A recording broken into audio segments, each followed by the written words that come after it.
Katatapos lang actually. Katatapos lang. Ah, ah, ikwento ko lang sa inyo yung mga major na nangyari sa nasabing hearing. Unang-una, sa hearing ngayon, nakatatapos lang. Ginanap po ito March 14, doon po sa alas 2 yata ng hapon doon sa The Hague sa the Netherlands. Dito sa atin alas 9. Alas 9 yung ah, first appearance, unang pag-appear ni Duterte. Pero mga kabunyog, mga kababayan, hindi nag-appear si Duterte sa courtroom. Hindi po siya. Umattend siya sa hearing via video link. Via video link. Sa video lang siya. Hindi siya actual na nandun sa courtroom. Ang paliwanag, pagod siya sa biyahe. Mahaba yung biyahe niya. So hindi niya kayang pumunta doon sa courtroom. Pinagbigyan naman siya ng korte. Naunawaan naman ng korte, i-grant yung kanyang request na hindi siya mag-attend ng doon mismo sa courtroom. Pero yung kanyang abogado, yung napili niyang mag-represent muna sa kanya, si Salvador Media Aldia. Yan pong nasa ibaba, si Salvador Media Aldia po yan. Si Salvador Media Aldia, dating executive secretary yan ni Duterte. Brad yata yan ni Duterte sa Lex Talyoni sa San Beda eh. Talagang matalik niyang kaibigan yan si Media Aldia. Kaya nung maging presidente si Duterte, ginawa niyang executive secretary yan si Media Aldia. Yung buong 6 na taon na presidente si Duterte, natapos ni Media Aldia na siya ang executive secretary. Nung inaaresto si Duterte, umaharang sana itong si Media Aldia. Umaharang sana ito. Kaya lang talagang pinusasan siya ni General Torre. Pinusasan siya ni General Torre. So wala nang nagawa si Duterte. Kumbaga talagang seryoso si Torre na yung mag-o-obstruct, yung haharang sa pag-aresto kay Duterte ay pupusasan at ikukulong.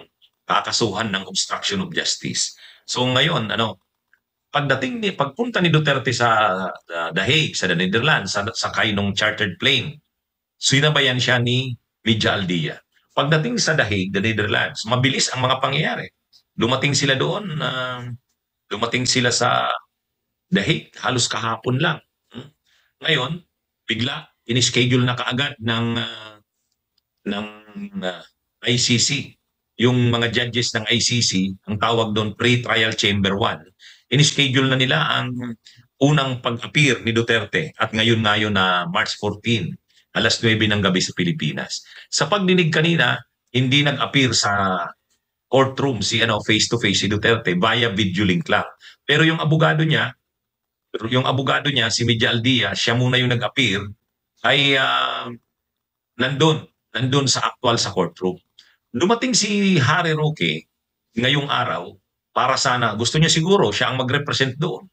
Pero nauna na kasing binigyan ng authorization ng ICC si Media Aldia na siya ang magre-represent kay Duterte sa unang appearance nito. Ngayon, kanina mga kabunyog, mga kababayan, may motion si Media Aldia. Sabi ni Media Aldia, hinihiling niya sa korte na wag munang ituloy kanina yung pag-confirm ng charges. Yung agenda kanina, sa hearing kanina, ayaw munang sanang ipatuloy ni Media Aldia. Ang gusto ni Media Aldia, i-move muna on some later date para makapaghanda sila. Hindi pinagbigyan ng judge. Tatlong judges po ang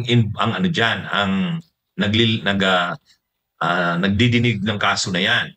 Ang presiding judge, yung nakikita nyo sa gitna, Romanian yan eh. May isang black na judge, yung si Banso ba yun? Taga Benin. Tapos may isa pa, so yung si Leira, yung Leira Mexican. Ito Romanian ito. Si Duterte, hindi siya nangailangan ng interpreter kasi marunong naman siya mag-English. Pero itong presiding judge, nagsasalita siya sa Frances. Tinatranslate na lang sa English. Mabilis yan lang yung naging hearing. Nag-motion si Media Aldia na wag munang ituloy ang kanina pero hindi pinagbigyan.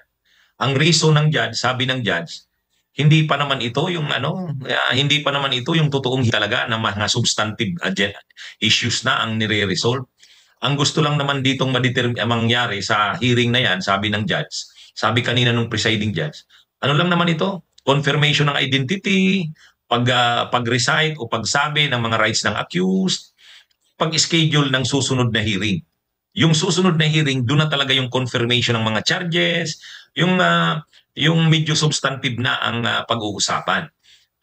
Kaya sabi ng judge, hindi naman kailangang i-postpone yung hearing kanina kasi hindi pa naman yun major na hearing talaga. Hindi pa nga yun start talaga ng trial eh. At yung confirmation ng mga charges, kumbaga ipinapakumpirma sa akusado yung mga kaso niyang kinakaharap. Hindi pa naman ngayong araw yon, sa next na hearing pa yon. Kaya sabi ng judge, denied yung motion ni Media Aldia, counsel ni Duterte, na wag munang ituloy ngayon.